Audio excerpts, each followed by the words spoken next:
연결이 가져오는 생명이라는 제목으로 함께 말씀 나누기를 원합니다. 사랑하는 성도님들, 어제 또 휴일까지 해서 한 주의 시작들을 잘 즐겁게 보내시고 계신가요? 우리가 지난주에 또 특세를 잘 마쳤지요. 또 특세를 통해서 성도님들이 어떻게 하나님의 부르심을 소망하며 살아가시는지 너무 궁금합니다. 한 주간 매일마다 들었던 그 말씀을 통해서 우리 삶 가운데 어떤 적용들이 일어나고 있는지 사실 교육자인 저로서는 많이 궁금하고 한 것이죠. 또 우리를 사랑하시고 또 우리를 인도하신 하나님, 또 그 말씀 속에서 우리의 삶이 불확실성의 삶 속에서도 하나님이 가르치시는 그 손가락에 의지하고 그 삶 속에서 우리가 가치롭게 여겼던 것들이 우리에게 있어서 이제 더 이상 소유와 위치에만 있지 않고 하나님 한 분으로 우리가 큰 상급이라고 외칠 수 있는 그런 삶을 우리 삶 가운데서 잘 적용하며 살기를 간절히 원합니다. 그것이 결국 우리가 하나님을 믿는 믿음에 달려있는 것을 우리가 소망할 수 있는 그런 하루하루의 여정이 된다는 것이죠. 그런데 이런 특별한 은혜 속에서도 특세를 준비하는 입장에서 저는 방송실에서 아주 끔찍한 일들을 경험했습니다. 우리 성도님들 은혜롭게 새벽 잘 준비하셨죠. 근데 저는 제 평안을 하루 잃어버렸었거든요. 그래서 그 이야기를 들려드릴까 합니다. 갑자기 그 특세 전 주일부터 예배를 송출하는 컴퓨터에서 에러 화면이 계속 뜨기 시작했습니다. 그리고 이제 새벽마다 인터넷이 불안정하게 계속해서 그런 연결들을 계속 끊었다 붙었다 하는 그런 역사들이 일어나고 있었습니다. 결국 이제 우려했던 일들이 이제 우리 특세 기간에 목요일부터 정점에 이르렀고 금요일은 방송을 중단하는 사태까지 경험했습니다. 이 자리를 빌어서 우리 하나은혜교회 채널을 시청하고 계시는 성도님들께 사과를 드립니다.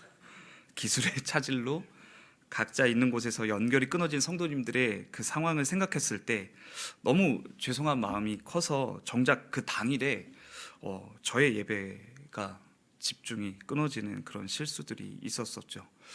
연주를 하고 있는데 성도님들의 문자가 계속 이제 화면에서 뜨고 있습니다. 목사님, 이 문자가 닿을지는 모르겠지만 제가 있는 곳에서 지금 방송이 굉장히 끊어지고 있습니다. 근데 제가 이제 연주를 하면서 예배를 해야 되는데 그 문자를 보는 순간 제 안에서 그냥 주님밖에는 외쳐지는 게 없더라고요. 예.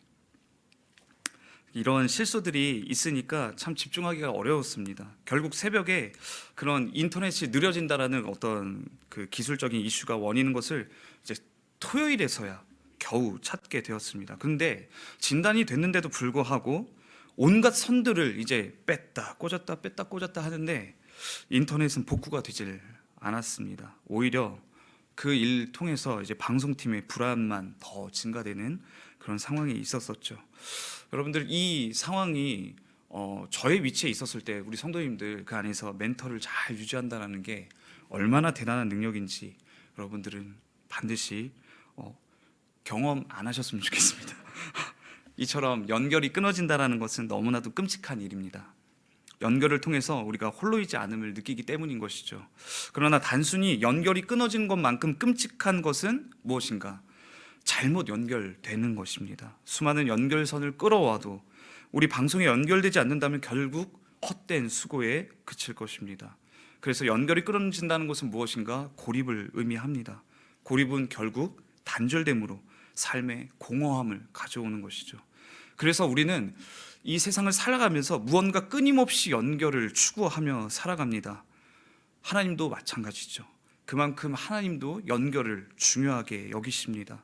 그러나 우리가 잘 알고 있다시피 인류의 역사가 죄로 인해서 하나님과의 연결이 끊어지는 그런 참상을 경험했고, 하나님은 우리와의 회복을 위해서 그 아들과의 연결을 끊고 그 아들을 우리가 살고 있는 이 땅 가운데로 보내셨습니다. 그러나 세상은 그를 알아보지 못하였고 끊임없이 자신이 구원이라 여길 것들을 향해서 자신을 연결해 나가기 시작했습니다. 그렇기에 무엇에 연결되는가에 따라 우리는 수많은 열매들을 맺습니다. 그러나 그것이 예수 외에 다른 것과 연결되었다면 우리는 결국 다른 열매를 맺게 될 것입니다. 마태복음 7장이 말하는 것처럼요, 그들의 열매로 그들을 알게 되는 그러한 뚜렷한 열매들이 우리 인생 가운데 하나님 앞에서 사람 앞에서 각각 뚜렷한 열매가 있을 것입니다. 그래서 오늘 우리가 이 요한복음을 읽어가면서 우리가 누구와 연결되었는지, 누구와 연결되었을 때만 참 열매를 맺게 될 수 있는지를 나누기를 원합니다. 첫 번째 메시지, 끝까지 사랑하는 자 예수와 우리는 연결되어 있습니다. 예수님은 오늘 본문의 첫 구절에서부터 자신과 아버지 하나님을 이렇게 소개합니다. 1절 우리 함께 읽어볼까요? 시작. 나는 참 포도나무요 아버지는 농부시라. 사랑하는 여러분들, 이 구절을 통해서 예수님은 태초부터 자신이 이 창조 세계에 함께 개입했으며 하나님은 에덴이라는 동산을 만드시고 그 속에서 아담과 하와를 두시고 사랑하며 연결된 삶을 살기를 원하셨습니다. 이것을 쉬운 성경 버전으로 우리 다시 한번 읽어보길 원합니다. 함께 읽어보겠습니다. 시작.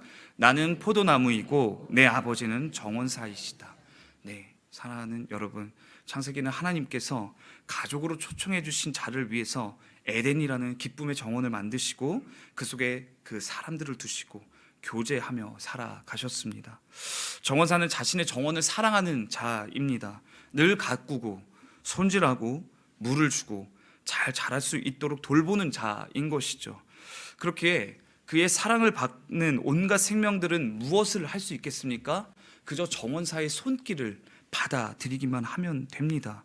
그 사랑을 받아들이기만 하면 되는 것입니다. 그러나 세상이 어떻습니까? 우리가 살아가는 이 세상 가운데서 여러분들 어떤 누군가가 찾아와서 여러분들을 향해서 사랑합니다. 그리고 나서 당신을 향해서 봉사하고 무언가 계속 제공한다라는 것들을 여러분들이 지금 마주하게 되셨을 때, 지금 우리의 상황에서 그러한 선대와 그러한 사랑을 우리는 어떻게 해석할 수 있겠습니까? 세상이 어떻습니까? 뭐든 간에 공짜는 없다고 생각하며 살아갑니다. 특별히 요즘 사랑의 절정과 그 사랑이 맺어지는 인간관계의 절정, 그리고 그 제도를 우리가 뭐라고 부릅니까? 결혼이라고 부르죠. 그런 결혼 제도 안에서도 우리는 참 독특한 현상들을 보면서 살고 있습니다. 우리는 사랑은 주는 것이라고 여기며 살아가는데 어느 순간부터 우리는 사랑하자 했는데 장사를 하고 있는, 즉 거래를 하고 있는 모습들을 우리는 너무나도 잘 보고 있는 것이죠.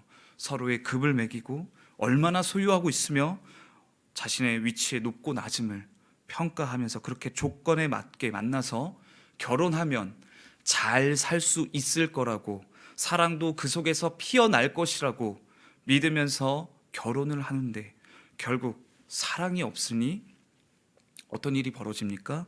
금세 서로를 향해 계산만 하다가 헤어지는 것이 이 시대의 결혼의 결과이고 열매이지 않습니까? 그래서 점점 더 결혼 제도를 반대하고 홀로 살아가는 것과 제도 없는 동거의 관계로 사랑을 격화시키는 일들이 우리가 사는 이 시대의 풍경인 것이죠. 하나님도 이렇게 죄로 인해서 단절됐던 우리를 위해서 수많은 연결의 시도를 하셨습니다. 그러나 그 안에서도 하나님도 실패를 경험하십니다. 우리 시편 80편 8절에서 9절 한번 읽어볼까요? 시작. 주께서 한 포도나무를 애굽에서 가져다가 민족들을 쫓아내시고 그것을 심으셨나이다. 주께서 그 앞서 가꾸셨으므로 그 뿌리가 깊이 박혀서 땅에 가득하며. 네, 이렇게 하나님께서 직접 또 구원을 이루시기 위해서 그들을 탈출시키시고 다시 새로운 땅에 그들을 심어 두시는데 어떤 일들이 일어납니까? 멧돼지들이 찾아오고 온갖 적들과 사방에 침략하고 있어서 그 밭을 망가뜨리는 자들로 인해서 황폐하게 되는 것을 또다시 보게 되는 것이죠. 그렇게 정원사의 가꿈과 돌봄을 하는데도 불구하고 포도나무에 살고 있던 사람들이 어떻게 합니까? 하나님의 손길은 필요 없다. 이 농경사회 안에서 우리를 제대로 보살펴주고 우리로 하여금 열매를 맺게 하는 것은 하나님이 아닌 바알이다라고 고백하는 그들의 불신앙과 하나님을 향한 반역 때문에 또다시 하나님은 이 연결에 실패하시게 됩니다. 그러나 그 안에서도 하나님을 향해서 끊임없이 다시 한번 연결을 시도하고 구하는 자들이 있는 것이 바로 시편 80편에서 이야기하고 있는 것이죠. 그 14절과 15절 이 황폐함을 바라보면서 이 시편의 기자가 이렇게 반응하고 있습니다. 우리 함께 읽어보겠습니다.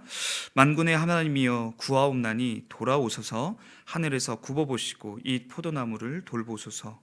주의 오른손으로 심으신 줄기요 주를 위하여 힘있게 하신 가지니이다. 화면에 안 나왔죠? 제가 그래서 읽어드렸어요.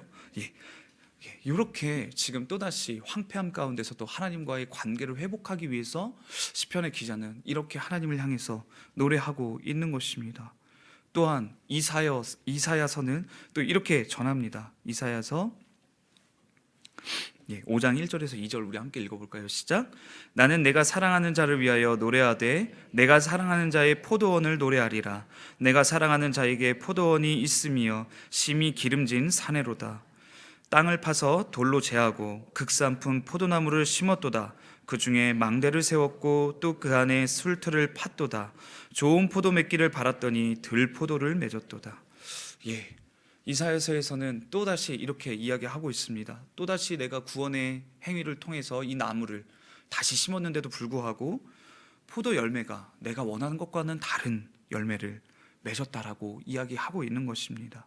즉 가치가 계속해서 훼손되고 있고 하나님의 시도와 하나님의 연결은 계속해서 우리의 겁으로 말미암아 우리의 반역으로 말미암아 계속해서 잘못된 열매를 맺게 되고 있다라는 것입니다. 그런 상황 가운데서도 또 끊임없이 여호와를 찾는 자들은 또 이렇게 반응합니다. 7절입니다. 무릇 만군의 여호와의 포도원은 이스라엘 족속이요 그가 기뻐하시는 나무는 유다 사람이라. 그들에게 정의를 바라셨더니 도리어 포악이요 그들에게 공의를 바라셨더니 도리어 부르짖음이었도다.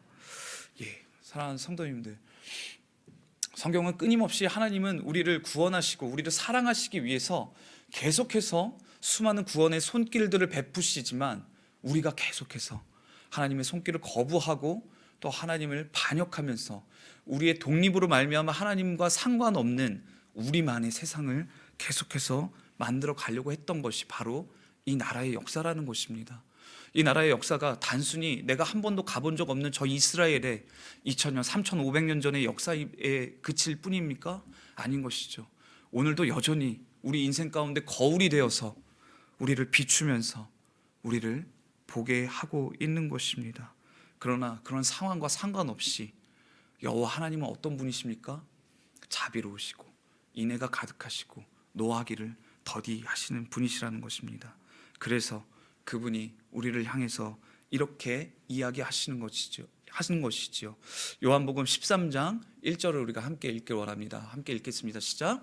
유월절 전에 예수께서 자기가 세상을 떠나 아버지께로 돌아가실 때가 이른 줄 아시고 세상에 있는 자들을 자기 사람들을 사랑하시되 끝까지 사랑하시니라. 맞습니다. 주님께서 우리에게 언제나 우리의 반역과 우리의 배반과 우리의 모반에도 불구하고 계속해서 우리를 끝까지 사랑하시기로 결정하신 것이 바로 그분의 마음이고 변치 않는 그 사랑 되신다는 것입니다. 그래서 우리의 인류 역사를 계속해서 이끌어 가고 계십니다.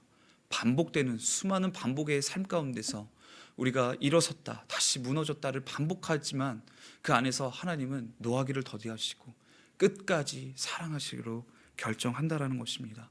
그래서 요한복음은 우리에게 계속해서 진정한 생명이 되신 그 근원에 되신 분이 우리의 어둠 가운데서 우리에게 찾아오셔서 빛을 비춰주시지만 우리는 여전히 그분을 이해할 수 없고 이해하지 못하는 상황 가운데서 끊임없이 헛손질을 하고 헛발질을 하게 되지만 그 속에서도 주님은 우리를 책임지시고 이끌어 가신다는 것입니다.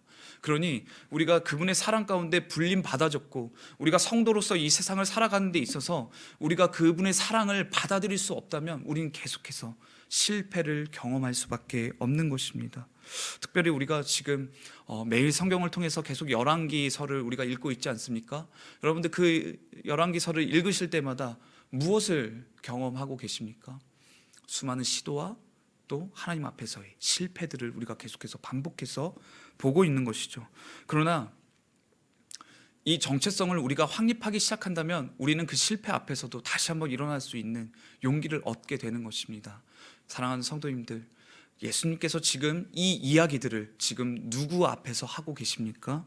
바로 제자들 앞에서 하고 계신 것입니다. 제자란 어떤 자들인가? 끊임없이 가르쳐 주신 대로 행동하고 순종하며 나아가지만 실패하고 넘어지고 또 낙담하게 됩니다. 그러나 그 속에서도 우리를 이끄시고 우리를 리드하시는 그 예수로 말미암아 다시 한번 어떻게 되는 것입니까? 도전하게 되는 것이죠. 그러니 성도와 제자의 삶은 무엇인가? 우리가 이 죄악의 강력한 죄와 그 유혹 가운데서도 우리가 넘어질 때가 있지만 다시 한번 그 사랑으로 말미암아 그 사랑을 받아들이고 다시 한번 일어나 이번에는 실수하지 않기 위하여 다시 한번 도전하게 되는 것이 바로 우리를 향하신 그 사랑의 최종 목표가 된다라는 것입니다. 그렇기에 예수 그리스도는 우리를 향하여 배반할 것을 알고 넘어질 것을 알지만 끝까지 포기하지 않으시고 우리를 향하여 손을 내미실 수 있는 것입니다. 사랑하는 성도님들, 이러한 관계는 우리가 지금 세상을 살아가면서 또 우리가 교회 안에서도 끊임없이 경험하고 있는 것입니다. 사랑하는 성도님들, 여러분들의 관계는 어떠하십니까? 여러분들의 관계 가운데서 우리의 인생, 지금 여기에 계신 분들 길면은 70, 또 짧다면은 지금 여기 30, 40 이 세월을 우리가 살아가면서 수많은 인간관계 가운데서도 우리는 실패와 그리고 지금도 유지하고 있는 성공들을 우리는 계속해서 경험하고 있는 것이죠. 그 안에서 예수라는 우리가 가장 붙잡아야 될 그 사랑의 관계 가운데서 우리는 날마다 넘어지고 일어서기를 반복한다라는 것입니다. 그러나 주체가 내가 돼서는 안 된다라는 것이 오늘 주님께서 우리를 향하여 이야기하고 있는 내가 끝까지 사랑하겠노라 라고 말씀하시는 사랑의 고백인 것입니다. 사랑하는 여러분, 우리가 우리의 형제 되신 예수 그리스도를 우리를 위하여 끝까지 사랑하는 그 분을 우리가 신뢰하며 나아가는 그러한 우리의 삶이 되기를 간절히 원합니다. 두 번째 메시지입니다. 주님이 우리를 사랑하시는 것, 우리에게 연결하시는 것, 두려움 속에서도 성령으로 그 사랑을 약속하신다라는 것입니다. 이제 예수님께서 우리에게 이야기하십니다. 요한복음 14장과 16장을 통해서 계속해서 이 중요한 핵심 메시지를 위해서 계속해서 예수님께서 이야기하시는 것들을 배치하고 있는데요, 그것은 예수님의 고별 설교입니다. 그 일부 가운데서 제자들에게 앞으로 다가올 고난과 성령의 약속을 중심으로 매우 긴밀하게 우리가 연결되어 있다는 것을 알게 됩니다. 이 두 장을 통해서 우리가 예수님을 떠나서 떠나신 예수님 그 후에 우리의 삶 가운데 우리가 임하게 될 그 고난과 역경과 고통 가운데서도 우리는 여전히 홀로이지 않는 삶을 살 수 있다라는 것을 예수님의 약속을 통해서 우리는 알게 됩니다. 14장의 첫 구절에서 예수님은 우리의 상황과 상태를 아시고 이렇게 말씀하십니다. 구절이 없어서 제가 읽어드릴게요. 너희는 마음에 근심하지 말라. 하나님을 믿으니 또 나를 믿으라. 그러면서 이제 예수님께서 이렇게 이야기하십니다. 내가 이제 아버지께 돌아갈 때가 되었다. 즉 무엇입니까? 내가 이제 십자가를 짊어지고 온 세상의 죄를 담당하고 나는 이제 죽고 다시 아버지께로 돌아가게 된다라는 이야기를 계속해서 예고하고 있는 것입니다. 그런데 16장에서 이렇게 이야기합니다. 16장 1절, 이것도 자막 제가 준비해야 되는데 제가 죄송해요. 제가 못해서 다시 읽어드릴게요. 너희는 마음에 근심하지 말라. 하나님을 믿으니 또 나를 믿으라. 16장 1절에는 뭐라고 하는가? 내가 이것을 너희에게 이름은 너희로 실족하지 않게 하려 함이니. 돌아간다라고 얘기했었을 때 제자들은 계속해서 근심하기 시작합니다. 하나님, 당신께서 이 나라를 회복하시고 그 철권 통치를 이루셔야 되지 않겠습니까? 그런데 왜 다시 죽으시고 돌아가신다라는 이야기를 하십니까? 근데 이 16장에서 계속 이렇게 이야기하시는 것이죠. 내가 이러한 예고를 하는 것은 너희로 실족하지 않게 하려 합니다. 그 다음에 이제 그 약속을 이야기하시려고 이야기하는 것입니다. 자신이 떠나심으로 인해서 두려워하고 혼란스러워할 것을 이미 알고 계신 주님께서 우리에게 이야기하시는 것, 우리에게 위로하시는 것이죠.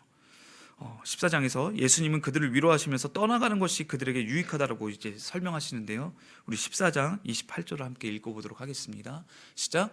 내가 갔다가 너희에게로 온다 하는 말을 너희가 들었나니 나를 사랑하였더라면 내가 아버지께로 감을 기뻐하였으리라.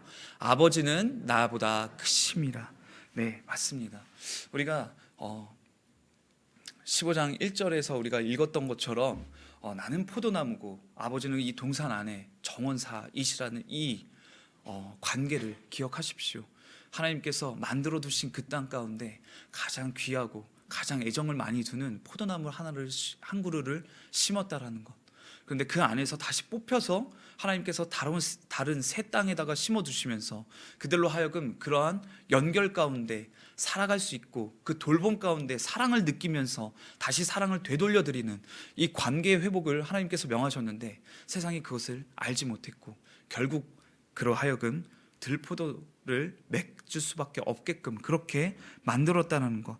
그러나 다시 한번 하나님께서 우리로 하여금 예수를 통하여서 약속하시는 것이죠. 16장에서는 이것을 실족하지 않게 할 것이라고 이야기하면서 이야기하지 않습니까? 그러면서 아버지께로 돌아가는 것이 너희에게 유익하다. 왜냐하면 이제 그 슬픔이 기쁨으로 변할 것이기 때문에 예수가 지금 존재하진 않지만 다시 한번 약속된 하나님 성령을 우리에게 보낼 것이기 때문입니다. 16장 20절을 우리가 함께 읽길 원합니다. 함께 읽습니다. 내가 진실로 진실로 너희에게 이르노니 너희는 곡하고 애통하겠으나 세상은 기뻐하리라. 너희는 근심하겠으나 너희 근심이 도리어 기쁨이 되리라. 예. 우리의 근심과 그 모든 상황에 예수가 없어짐으로 말미암아 그 생기는 공백과 허무함과 결핍 가운데 예수님께서 그것을 그대로 두지 아니하시겠다라는 약속을 이제 하신다라는 것입니다. 그 14장과 16장을 통해서 예수께서 강조하시는 것은 무엇인가? 바로 우리의 혼란과 그런 결핍의 상황에서도 너희를 든든하게 채우고 너희와 함께 동행할 성령을 우리에게 보내시겠다라는 그 성령이 어떻게 일하시는가, 이 세상을 책망하고 우리로 하여금 다시 한번 하나님 앞에 눈 뜰 수 있게끔 그런 역사들을 일으키시겠다라는 약속을 한다라는 것입니다. 성령은 제자들에게 진리의 영으로서 그들을 가르치고 예수님의 말씀을 기억하게 하며 또 세상을 책망하는 역할을 하게 됩니다. 성령의 임재는 제자들이 예수님의 가르침을 더욱 깊이 이해하고 그분과 계속된 연결을 살아갈 수 있도록 돕는다라는 것이죠. 사랑하는 성도님들, 점점 계속해서 13장과 17절, 17장, 또 14장과 16장 이 모든 이야기들이 계속해서 이야기하는 것은 무엇입니까? 우리의 삶 가운데서 우리가 마주하게 되는 것은 결국 두려움은 맞다라는 것입니다. 그러나 그 두려움에 처하게 하시고 그것을 용인하신 분이 누구십니까?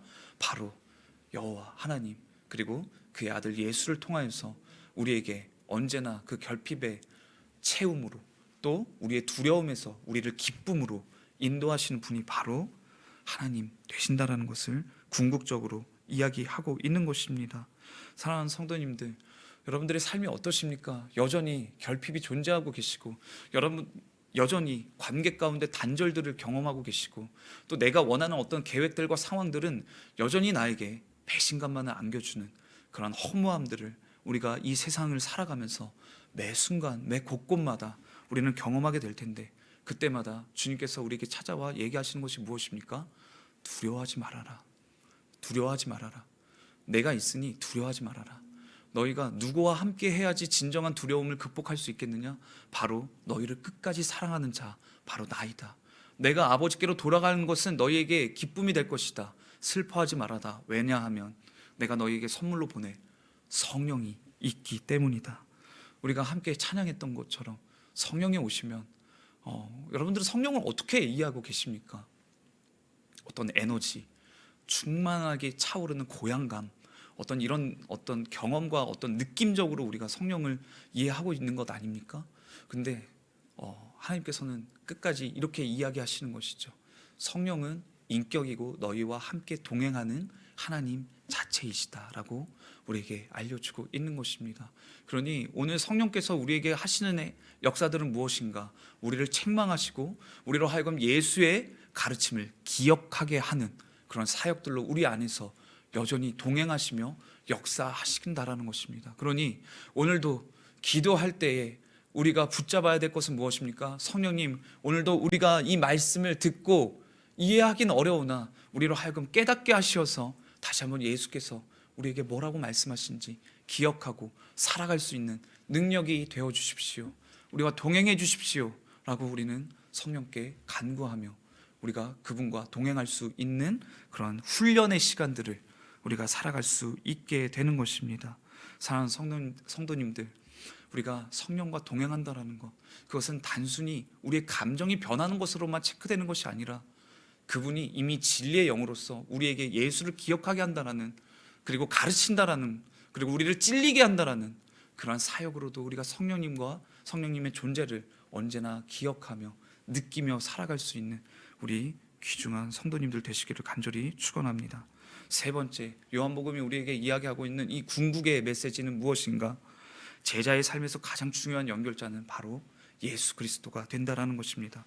사랑하는 성도님들, 오늘 이 포도밭의 이 비유는 결국 요한의 심오한 배치로 인해서 결국 하고자 하는 메시지는 아버지께서 정원사이시니 그 사랑으로 나를 돌보시고 열매 맺게 하셨듯 너희도 나의 사랑 안에 거하라 라는 그러한 방법과 유일한 길이 된다라는 것입니다.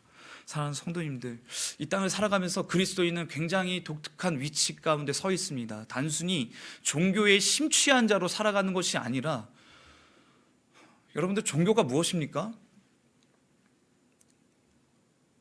나의 유익을 위하여서 신을 영접하는 것을 의미하는 것 아닙니까? 철저하게 주체가 나입니다. 나의 필요와 나의 소원과 나의 소망을 이뤄줄 자가 이 주변에서는 없으니 신이라는 존재가 내 삶 가운데 찾아와서 나를 위해 일하여 주길 바란다라는 것이, 그러한 마음으로 신을 영접하는 것이 종교입니다. 그러나 우리는 어떠한 자입니까? 그 신을 우리가 혈육관계, 즉 아버지라고 부르는 관계 가운데 있습니다. 그러니 우리가 아버지를 알아보고 내가 하나님을 아버지라고 부르는데 그것이 어떻게 우리에게 있어서 종교가 될 수 있겠습니까? 우리는 가정을 살아내고 있는 것이죠. 하나님께서 내 아버지 되신다라는 것은 바로 그것 아니겠습니까? 예수께서 끊임없이 우리에게 이야기하고 있습니다. 내 아버지는 농부다. 그리고 너희를 돌보고 너희를 가꾸고 너희로 하여금 열매 맺게 하는 자이다라고 이야기하는 것입니다. 이런 그리스도인의 독특한 신분과 이 이야기가 우리로 하여금 세상을 살아가면서 하나님을 아버지로 들면은 너무나도 아름다운 시간을 보낼 수 있게 돼. 고통은 여전히 존재하고 재앙도 여전히 찾아오지만 날 돌보시고 날 보호하는 자가 있어. 바로 내 아버지야. 그분은 여호와 하나님이시다라고 우리는 고백할 수 있는 것이죠. 내가 아버지를 자랑하는 것이 어떻게 종교가 될 수 있겠습니까? 그러니 오늘도 예수께서 우리에게 가져다 주시는 가장 귀한 선물은 바로 아버지와 우리가 연결되어 있다라는 그러한 관계를 선물해 주시는 것입니다. 사랑하는 성도님들, 세상은 그렇게 아버지를 알아보는 것에 너무나도 둔감하고 아버지를 거부하고 아버지를 심지어 배척하기 때문에 다른 곳에서 연결을 찾고 그 안에서 인류가 살아가야 될 소망과 진보와 발전들을 계속해서 꿈꾸면서 살아갑니다. 한 이야기를 들려드립니다. 예전에 피카소를 비롯해서 당대의 여러 예술가들에게 영향을 준 예술가의 큰 손이 있습니다. 그분은 누구인가? 거투르스 스타인입니다. 그 여성인데요. 이 프랑스에서 그녀의 살롱에서는 그녀의 의견을 묻는 예술가도 늘 즐비했다고 합니다. 한 영화에서는 그녀의 이야기들과 어떤 사상들을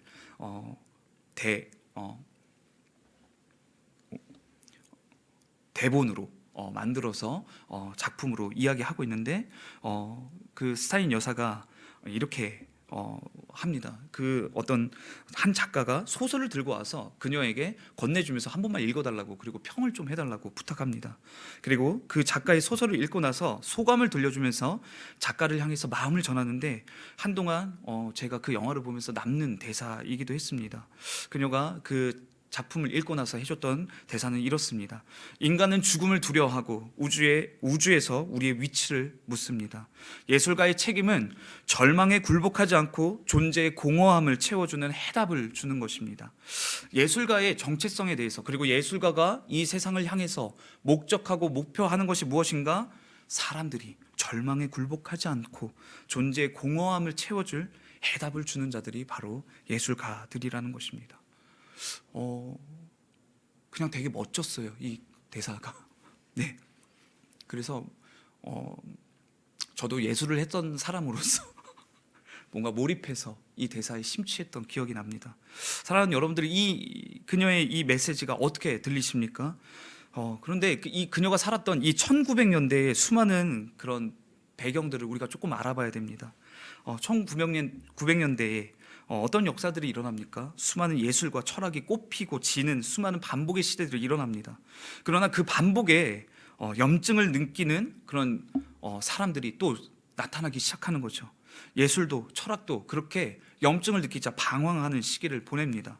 진리를 찾는 학문인 철학은 이제 더 이상 갈 곳을 잃어서 결국 주체가 외부가 아닌 자기 자신 안에서 진리를 찾으려 애쓰기 시작합니다. 예술 또한 이제는 틀에서 벗어나야 한다라고 끊임없이 해체주의적인 사고방식을 통해서 자꾸만 해체하기 시작하면서 틀을 벗어나려는 시도로 가득 차올랐던 것이 바로 1900년대입니다. 이제는 개인이 느끼는 경험과 생각의 사유가 중요해진 것이죠.